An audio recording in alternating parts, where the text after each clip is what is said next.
ये हमारे अखिल भारतीय अग्रवाल संगठन के राष्ट्रीय चेयरमैन प्रदीप जी मित्तल के उद्गार थे। दुर्भाग्य से वो आज हमारे सामने उपस्थित नहीं हो पाए। उनका हार्ट का ऑपरेशन था, तो स्टंट डले, इसकी वजह से आज हमारे बीच में उपस्थित नहीं रहे वो। लेकिन उनकी बहुत इच्छा थी कि मैं गवर्नर साहब के सामने दो शब्द कहूँ। उन्होंने इतनी विकट परिस्थिति में भी एक वीडियो बना के भेजा। इनके लिए हम प्रदीप जी मित्तल का बहुत बहुत अभिनंदन करते हैं। बहुत बहुत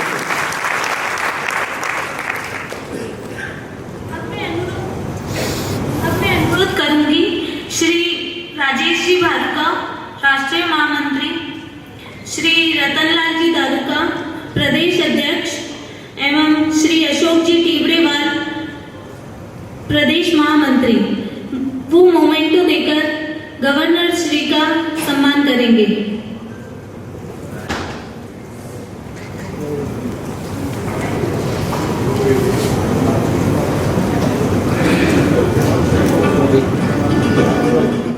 अब मैं अनुरोध करूंगी माननीय महामहिम राज्यपाल श्री आचार्य देवव्रत जी हमारे सामने अपने विचार प्रस्तुत करें और दो शब्द कहें।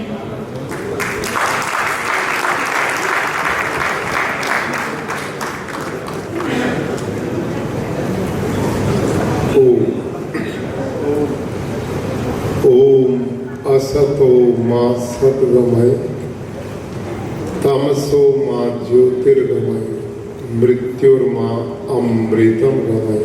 ओम शांति। अखिल भारतीय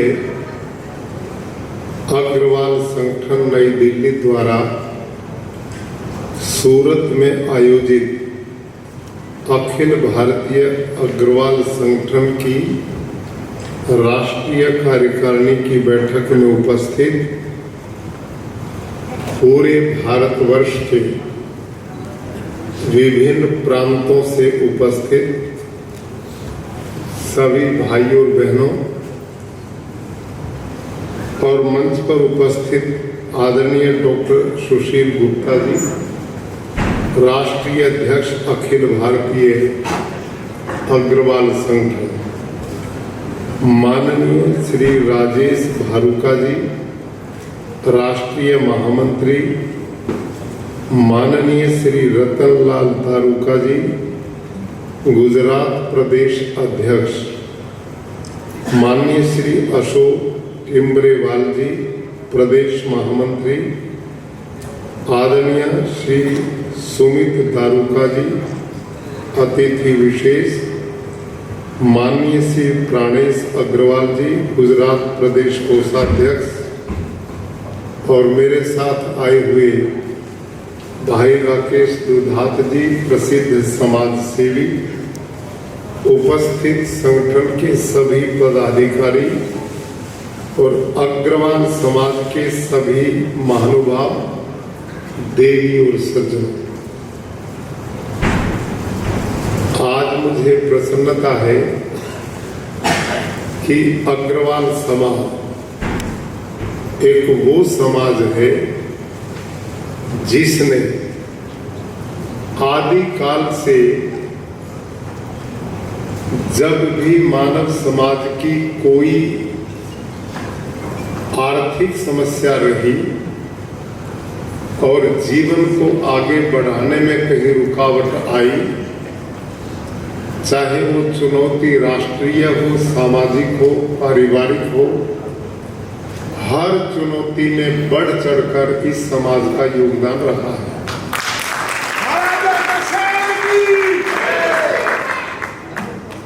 जैसे अभी बताया जा रहा था, आप एक ऐसे महापुरुष के वंशज हैं।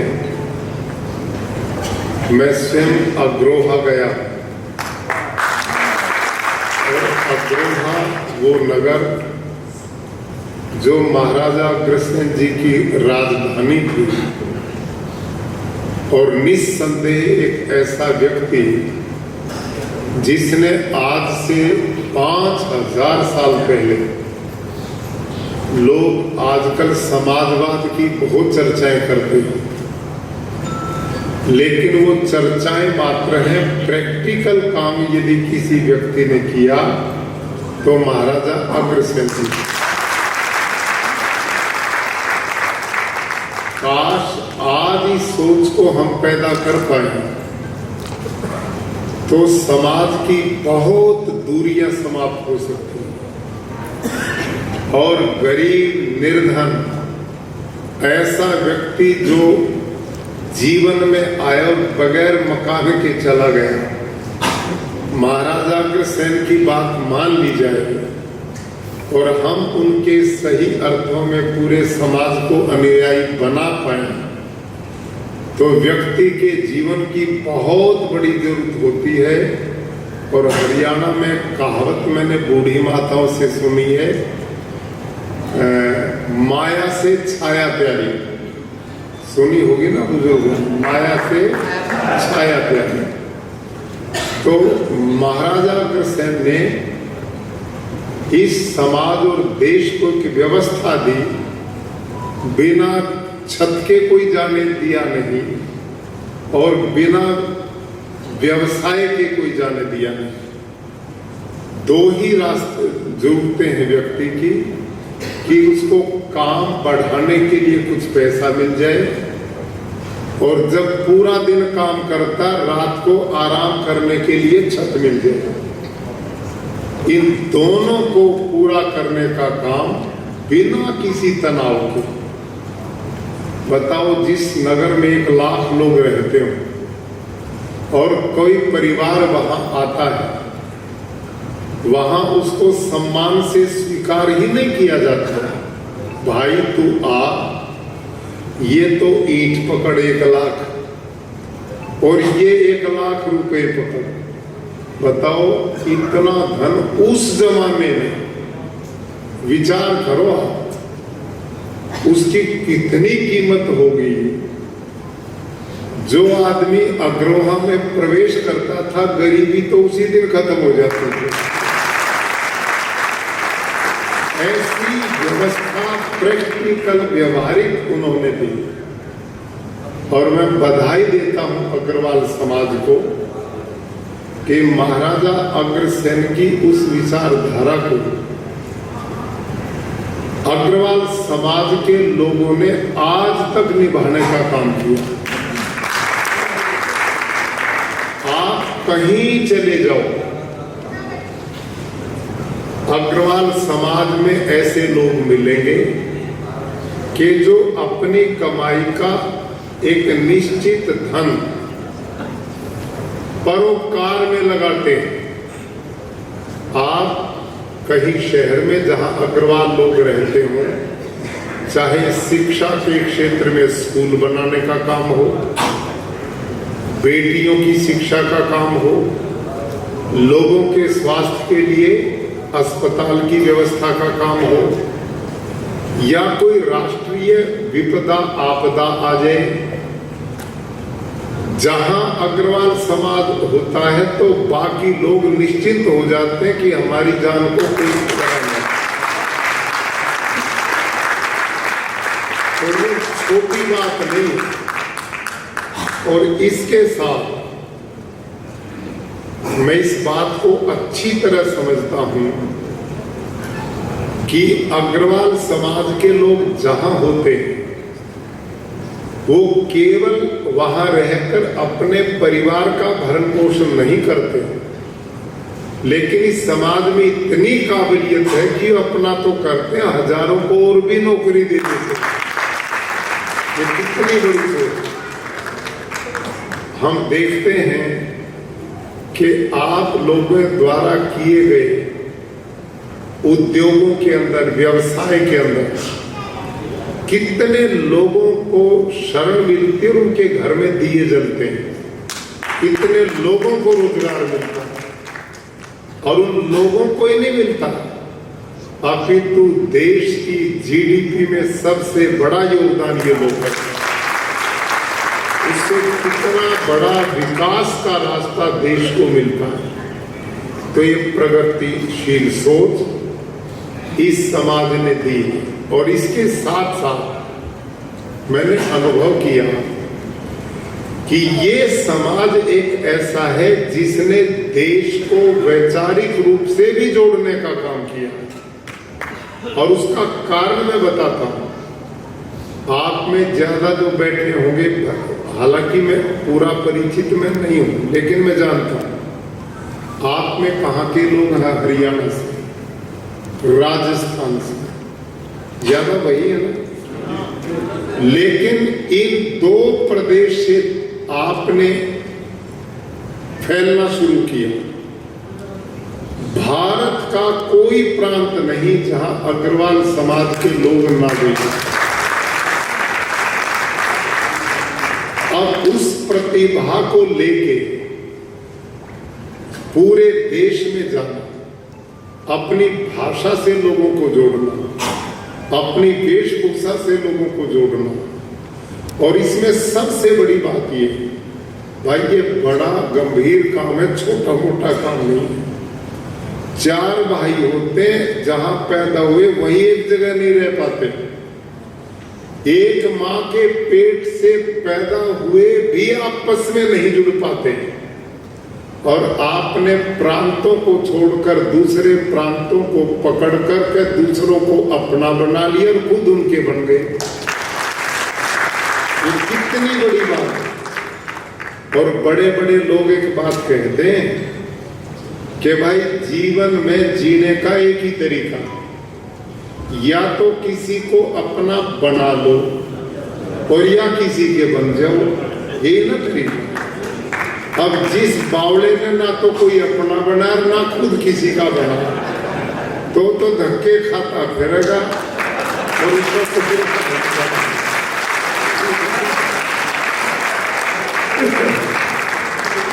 तो पूरे दुनिया के समाज को अग्रवाल समाज से सीख लेनी चाहिए कि भाई इन्होंने अपनी गंभीरता से, अपनी सूझबूझ से, अपने विवेक से जहां पैदा हुए वहां तो अपनी व्यवस्था रखी, लेकिन जहां गए वहां भी लोगों को जीना सिखा दिया, उनको आगे बढ़ना सिखा दिया, उनको उन्नति के रास्ते बता दिए। तो ये कितना बड़ा उपकार है आप लोगों का। और मैं एक बात जरूर कहूंगा, नाराज तो होगे तो मैंने कोई दिक्कत नहीं, क्योंकि मेरा आपसे व्यापार की बात नहीं, लेकिन मैं जरूर इसलिए कहूंगा कि मैंने बचपन में अग्रवाल समाज के बुजुर्गों को नजदीक से देखने का मौका मिला। मेरा सबसे ज्यादा संपर्क अग्रवाल लोगों से रहा, और वो क्यों रहा जो भी बता देता हूं कि भाई मैं गुरुकुल चलाता था, और गुरुकुल में सरकार का 1 पैसे का योगदान नहीं, और उसको मैंने इतना भव्य बनाया, कभी मौका मिले तो देखना कुरुक्षेत्र के गुरुकुल। और अब हमने 4 और बना दिए, बेटियों का और 3 बेटों का। और इनको मैं बना पाया तो इन अग्रवालों के कारण बना।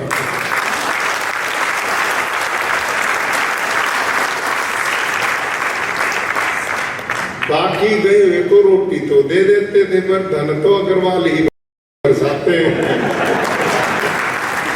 तो वही बरसाते हैं। तो इतना सहयोग जो मेरे को मिला, मेरे इतने संबंध हैं अग्रवाल समाज में कि वो कई परिवारों में तो कहीं मेरी माँ मेरे को चौथे बेटे के रूप में मानती है, कोई तीसरे के रूप में मानती है। इतना पारिवारिक संबंध मेरा अग्रवाल समाज में रहा, और मैंने उन बुजुर्गों को देखा। अब ये बात मैं ऊपर बैठे वाले नेताओं से कहूंगा, ये जिम्मेदारी इनकी है। और मैंने क्या देखा उन लोगों में, भाई इतने साफ सुथरा उनका जीवन। अब इस बात को ध्यान से सुनो आप, ये जो अब मैं कहने लगा हूं ये ध्यान से सुननी। ये समाज इतना नैतिक रूप से ऊंचा मैंने देखा, इतने जुबान के लोग मैंने इसमें देखे और इतनी भारतीय जीवन मूल्यों का पालन करने वाले देखे कि यदि भारत की संस्कृति को देखना है तो अग्रवाल समाज को देख लो। ये सोच, ये मैंने देखा। उन लोगों की पहचान क्या थी, उनका पहनावा मैंने भारतीय देखा। सुनो ध्यान से, उन्होंने पहनावा अपना नहीं छोड़ा। उन बुजुर्गों ने चाहे देश के खुशी खोने पर गए, भाषा अपनी नहीं छोड़ी। भारतीय जीवन मूल्य उन्होंने नहीं छोड़े, खान पान उन्होंने नहीं अपना बदला। बनिए के घर में कोई मांसाहारी टिक सकेगा? बताओ। इतने अहिंसावादी लोग जो तड़के उठते चींटी ने भी आटा डालने जाते, कहीं कौवे पे डाल रहे, कहीं गाय का रोटी पकड़ा रहे। ये कौम इतनी दयालु कौम थी। आज मेरे को जब पता लगता है कि इन परिवारों की युवा पीढ़ी अपने उन बुजुर्गों के आदर्श को छोड़ गई, तो भाई इस भीड़ में लिपट के कोई पहचान नहीं रही। इस कौम की एक पहचान थी इस बात के लिए कि भाई लाला जी भूखा मर जाएगा, दूसरे प्राणी ने काट के नहीं खाएगा। ये पहचान थी आप लोगों की। शराब, अरे इतनी मेहनती कौम, शराब के नजदीक मैंने उन बुजुर्गों को नहीं देखा। दुर्व्यसनों से बचे हुए लोग धार्मिक थे, सेवा भावी थे, आपस में एक दूसरे की पूरी हेल्प और मदद करते थे, और जो उनके संपर्क में आ जाता था उसका ठेका ले लेते थे। जबान से कह देते थे, चाहे लिखा है या नहीं लिखा है, बदलने का काम नहीं होता था। हाँ या ना, गलत तो नहीं कह रहा। ये बातें मैंने इसको में देखी, और इस कारण सारा समाज, शहर से कोई सेठ जी गांव में आता, इतनी इज्जत करते कि अपने दामाद की नहीं करते थे। इतना लाला जी जो गांव में होता, इतनी इज्जत नहीं करते। क्यों करते थे? भाई छोरी का ब्याह तो वो दिखे, मकान बनाना तो वो दिखे, छोरी भेजनी पड़े तो वो दिखे। और इन सब परिस्थिति में भी खड़े हो जाते थे। जो उनकी शरण में आ गया वो परिवार भी अपना माना जाता था। ऐसे लोग मैंने अपनी लाइफ में देखे। आज अग्रवाल समाज ने आर्थिक रूप से पहले से बहुत उन्नति करी थी, और खुद नहीं करी, लोगों की भी करवाई और देश को भी आगे बढ़ाने का काम किया। पर एक गड़बड़ जो खतरनाक है, इसको संभालना पड़ेगा आपको। जो ये नई युवा पीढ़ी है ना, भाई मॉडर्न तो बनो, अल्ट्रा मॉडर्न मत बनने दो। अपनी जो भारतीय संस्कृति है, अपनी जो भारतीय जीवन मूल्य है, ये इस कौम ने सदा उसका संरक्षण किया। इस कौम की हमारी बहनों ने अपनी धोती नहीं छोड़ी, और इतनी बड़ी भीड़ में बस दो ही धोती वाले या वो बैक्टीरिया में।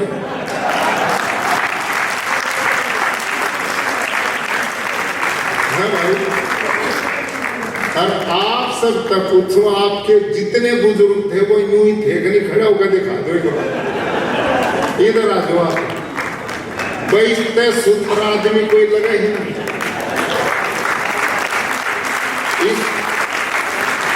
इस सेठ जी तो सुंदर, बताओ कौन लग रहा है? अब आप इनमें देखो, चचे लगे अग्रवाल साहब, ये अग्रवाल के वंशज अलग दिख रहे, पहचान थी भाई तो एक ही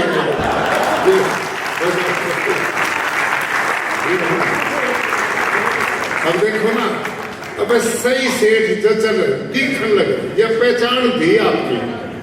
जब इस ड्रेस में से गली में निकला था ना, भाई हमारे सेठ जी आ, हमारे लाला जी आ, बोलने देखने, और तुम ये पतलूना न पैरे घूमे जब कौन पूछे, इन्हें तो रिक्शा वाला भी करे, बताओ सब पैर ये देखा कोई रिक्शा वाला पैर, ये तो सेठ की जचक और इस तरह की पहचान थी। बैठो है, और एक खान पान इन बच्चों ने देखो, ध्यान करो, धन जो है ना, धन शास्त्रों में लिखा है त्रयो गतयो वित्तस्य दानम भोगम नाशुच,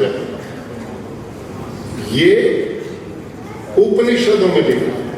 धन की 3 गति है, सबसे बढ़िया गति है दान, उसके द्वारा धर्म कमाकर सुखी होना, और दूसरा उसका भोग अपना यूज करना। और ये दोनों नहीं करोगे तो नाश तो उसका होगा, जब हम ही नहीं रहेंगे तो धन किस काम का है, वो तो गया हमारे से। एक बात। नंबर दूसरी, जिस कौम में,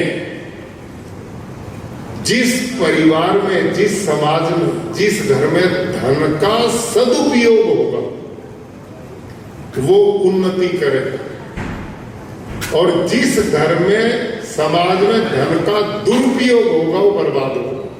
बहुत बढ़िया बात। ये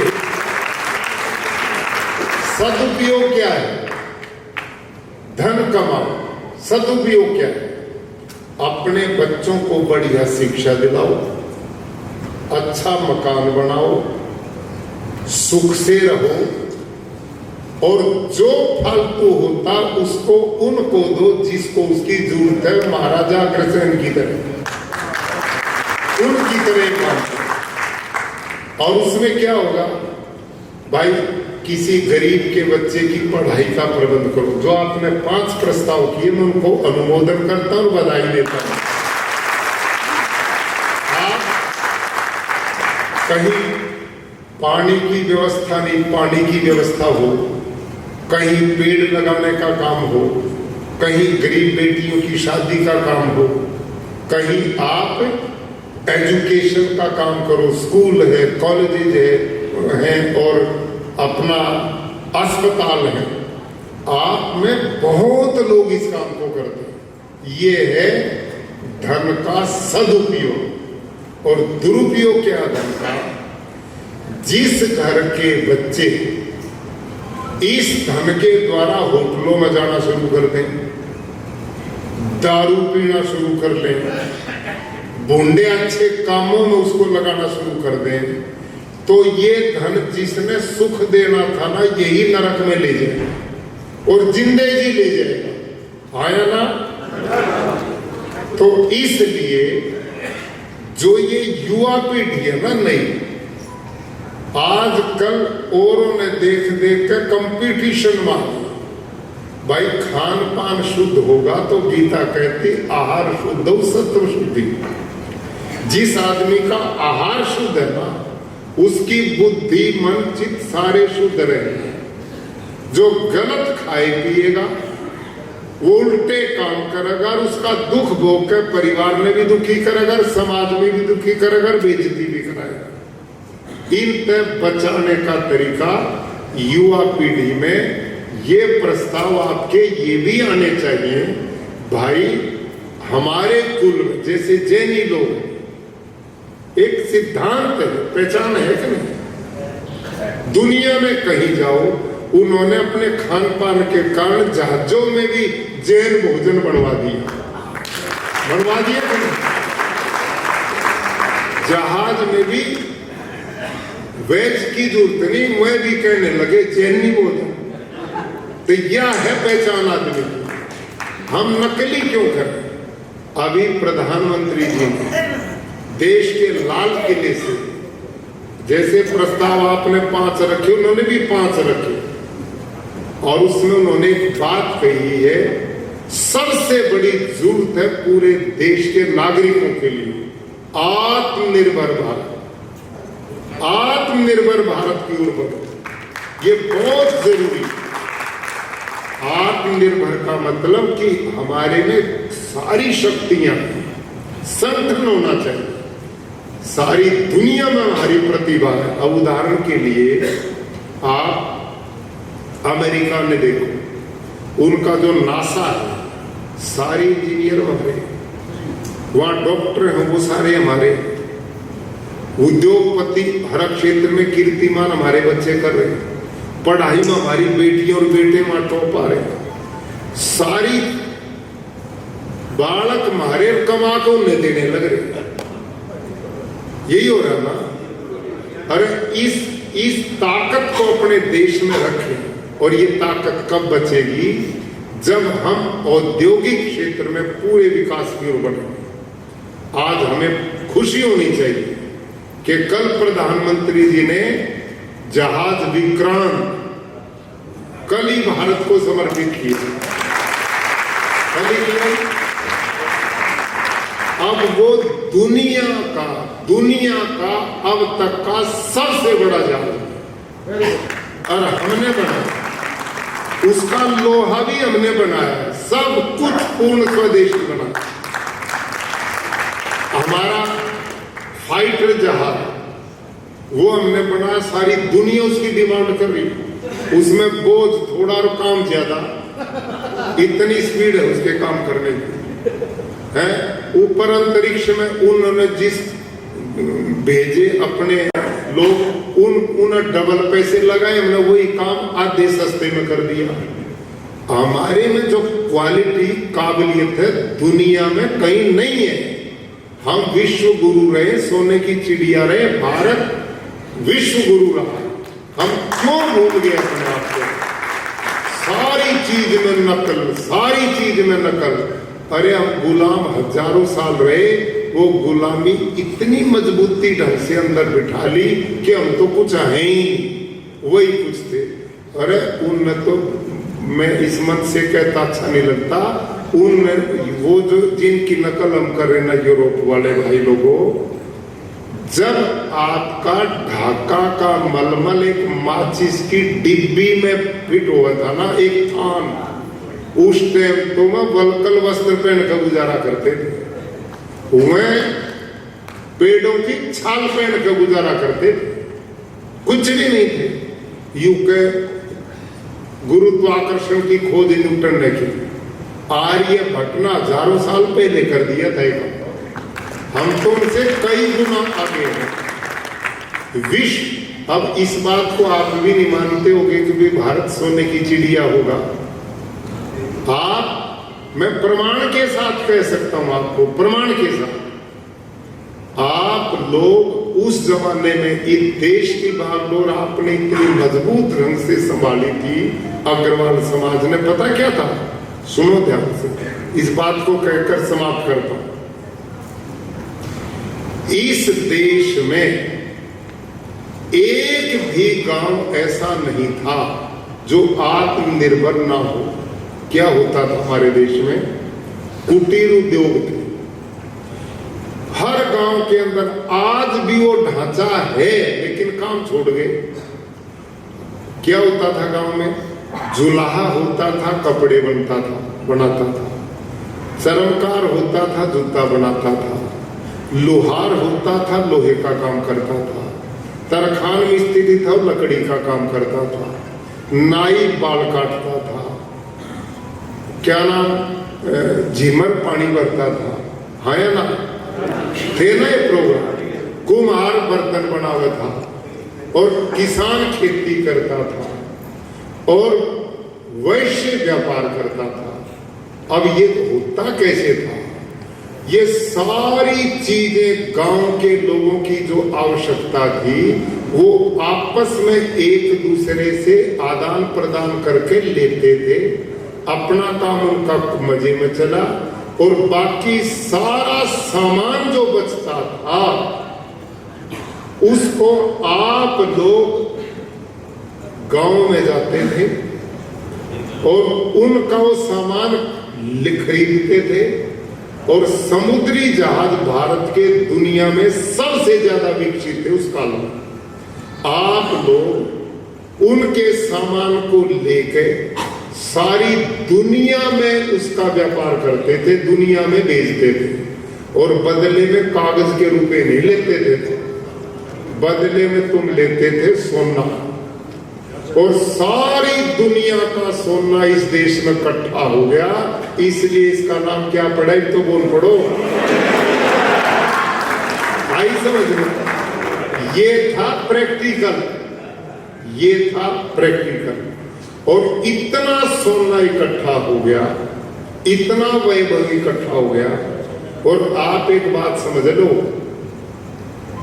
ये जरूरत से ज्यादा धन जब आवे ना तो ये कमजोरी भी लेकर आता है, बुराइयां भी गेल लेके आते। बहुत बड़े कर्म होते हैं जो धन होने के बाद भी बुराई से बचा रहे, ये बहुत बड़ी चीज। और हमारे देश में भी ये हुआ, इतना धन वैभव था, लुटेरे इस देश में बढ़ने शुरू हुए। कोई मोहम्मद गजनी, कोई बाबर, कोई फलाना, कोई दिक्कत। ये देश में क्यों बढ़े? अच्छा यूं बताओ जी, सेठ लोगों, चोर उसी घर में बढ़ेगा ना जहां कुछ मिलने की संभावना हो, या झोपड़ी में रात काली करेगा? बताओ, वही कोई बढ़ेगा ना घर में जहां कुछ मिलने का ब्योत हो। यह सारे लुटेरे इसी देश में आए, बाकी ना यूरोप में गए ना दूसरे देश में गए, भारत में लूट मची सबकी। और 1-2 साल नहीं, 700-800 साल तक लूट मचाई। इतना सोना दुनिया भर का माल आपके बुजुर्गों ने देश में इकट्ठा करा, और हमारी कमजोरी के कारण वो पापियों ने लूट के ले गए। और रहा सहा अंग्रेज ने कर दिया था, और उसने तो भाषा भी बदल दी, वेशभूषा भी बदल दिया, खान पान भी बदल दिया, संस्कृति भी बदल दी। अंग्रेजों के रहते हुए तो हम उनके विरोध में रहे, और उनके जाने के बाद उनकी विचारधारा को यहाँ फिट करने में जुटे पड़े, है ना? तो भाई ये कमजोरी है कि नहीं? जब मैं ये बात कहता हूं, जब वो हमारी भाषा नहीं बोलते तो हम उनकी क्यों बोल रहे हैं? जब वो हमारी जब वो हमारी धोती नहीं पहनते तो उनकी पैंट क्यों पहने? अपना खान पान, अरे इससे बढ़िया खान पान हमारी माँ बहन तो 3 टाइम ताजा बनावे, और मैं 20-20 दिन का बासी खावे, फ्रीजा में भर भर के। एक भी साबता आदमी नहीं, वहां दुनिया भर की बीमारी है उनकी। उन्हें खाने की अकल नहीं, बैठने की जाने की अकल नहीं। यहाँ इतने समझदार लोग, खान पान 3 समय ताजा मिलता है, बुद्धिवर्धक मिले, आयुर्वेद, भारतीय कल्चर, भारत की संस्कृति, भारत की विचारधारा। अरे इतना भाईचारा, जब से उनकी विचारधारा आई सारे संयुक्त परिवार खत्म हो गए। बस एक मैं और मेरे 2, मैं बड़े हुए 2 में भी लट बजा के भाग जाते हैं, वो भी गए। कमाल तो वो भी तो नहीं टिकते, जिनके लिए हम मरे वो भी भागे, वो भी गए। तो पहले क्या काम था, एक घर में 10-20 लोग रहते, एक गड़बड़ कर लगा 2 लट उठा लेते, सीधा हो जाए, ठाके लिए धमका लेते थे। आज शुरू में तो अपना भेद एक चीज का उनको दे दिया, और जब जवान हुए तो वह सारे इलाज करने का प्रबंध हो जाता है। सब टूट गया मामला, गांव उजड़ गए, देश में व्यवस्था उस ढंग की छोड़ी जो हमारी प्राचीन परंपरा है। तो आप सबसे मेरा निवेदन है, अखिल भारतीय स्तर का आपने आयोजन किया, आप प्रबुद्ध लोग हैं, आप जिम्मेदार लोग इसलिए हैं कि आप इतने अलग अलग प्रांतों में जाके अपने समाज के बारे में इतना अच्छा सोचते हो, बहुत अच्छी बात है। संस्कृत में महापुरुषों ने कहा, महाजनों ये न गत सपंथा, कि बड़े लोग जिस रास्ते पे चलते हैं छोटे अपने आप उस रास्ते पे आ जाते हैं। आप लोग समाज के आदर्श हैं, आप जो रास्ता बनाओगे बाकी लोग भी प्रेरणा लेके, आप अच्छे तो फिर समाज भी अच्छा। तो इस तरह की व्यवस्था बनानी चाहिए। तो आप लोगों के बीच में आके आज घर की तरह बात करने का, मैं भाषा भी हरियाणवी बात बोल रहा हूं।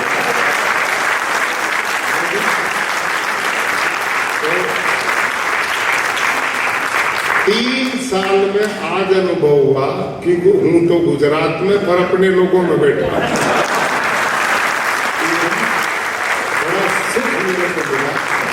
और अंत में इतना ही है, मेरे लायक अपने परिवार के लोग हैं, कभी भी कोई सेवा है तो मैं आपके लिए हर समय तैयार हूँ। आप और हम मिलकर समाज और देश को आगे बढ़ाएं। भगवान से अंत में कामना है आप सब सुखी हों।